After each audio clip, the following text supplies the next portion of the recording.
So, two issues that I want to address. And the first one has to do with language, vibration.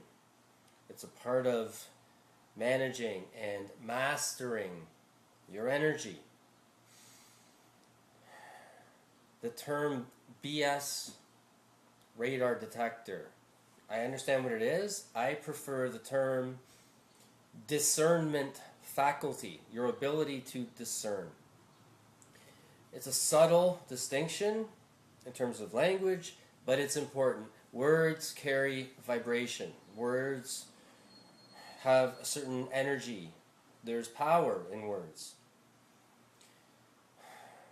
When you're using curse words, words that have a harsh vibration, it tends to be both a reflection of your overall energy state, and at the same time, it then leads to more harsh kinds of experience, energy, conflict, drama, struggle in your space.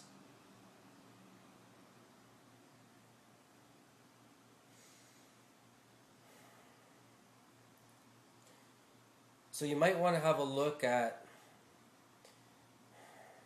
considering the way that you use language, expression in general. You want to move towards empowered communication, I like to call it. Empowered communication uses resonance. It goes beyond just the words. Words are very linear. There's power there, but there's also limit there. There's so much more to communication than just words. So you want your communication to be flowing, appropriate. For the most part, you want it to be gentle and subtle. You don't really want the harsh reactionary engagement.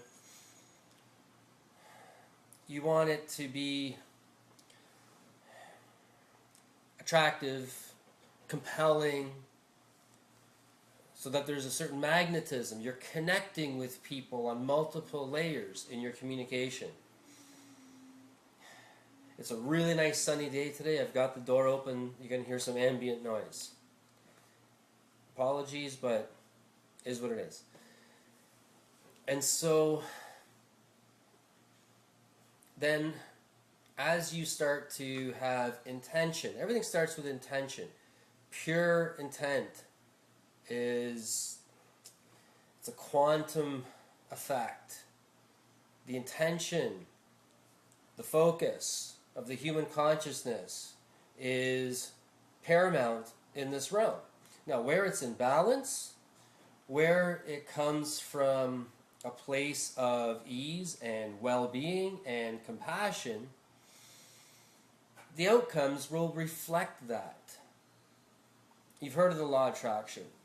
It works in a very precise way, but without any training. It's a pretty powerful program. And if you don't have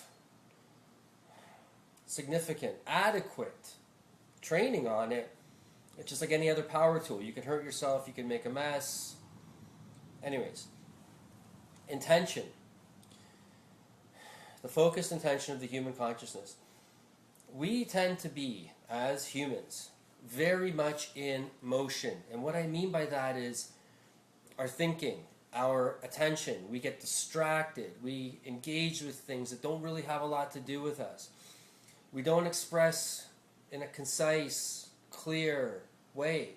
We tend to be all over the place. And the average person in unconsciousness, they don't really have any concept, any awareness of these concepts.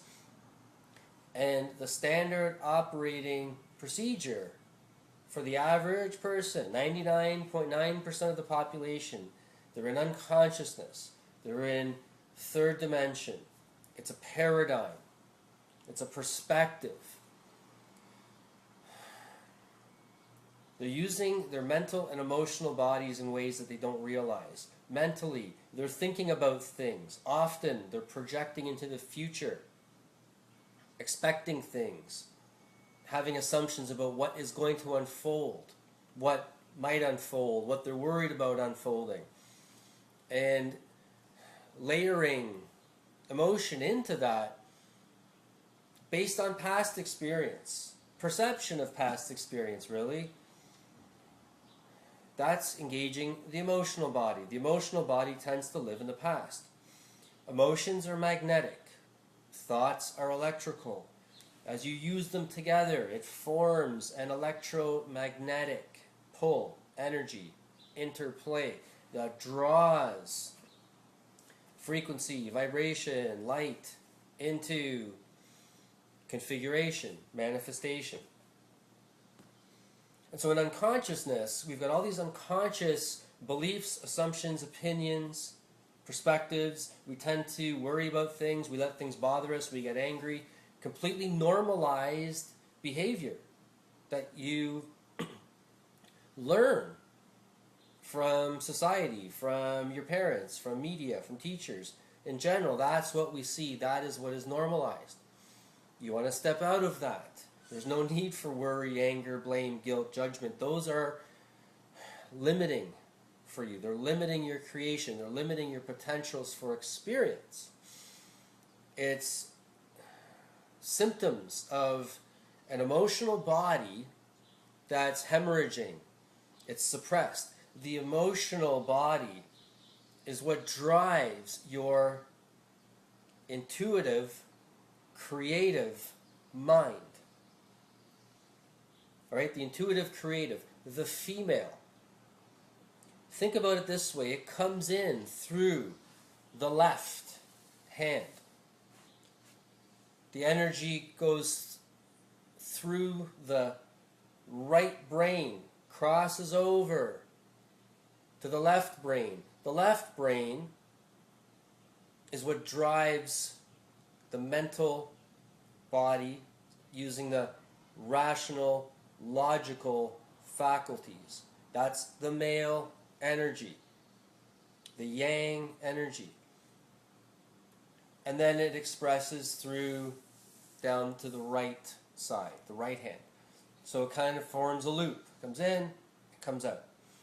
What we've done, where we find ourselves, this goes back centuries, millennia, is that those two have been separated. They've been detached, disconnected. And we are in a state where the male, rational, logical aspect of us, of humanity, is in dominance. And with that dominance, there's a suppression of the intuitive, creative mind. So the emotional body is not able to function in harmony with the rational, logical. Ideally, you want for those two to be balanced, to be merged. You balance the male and the female. Think of a yin and a yang. This is the process. This is the intention that you want to have. In simple terms, we are all off balance. We have off-balancing energies, the worry and the blame and the guilt and the judgment and the opinions and all these things that keep us off balance. And from an off-balance perspective, it undermines our decision-making ability. And you're in decision-making mode all the time about what you say, where you go, how you engage, where you focus your attention. So what you want to do, and this speaks to the second point, which has to do with channeling.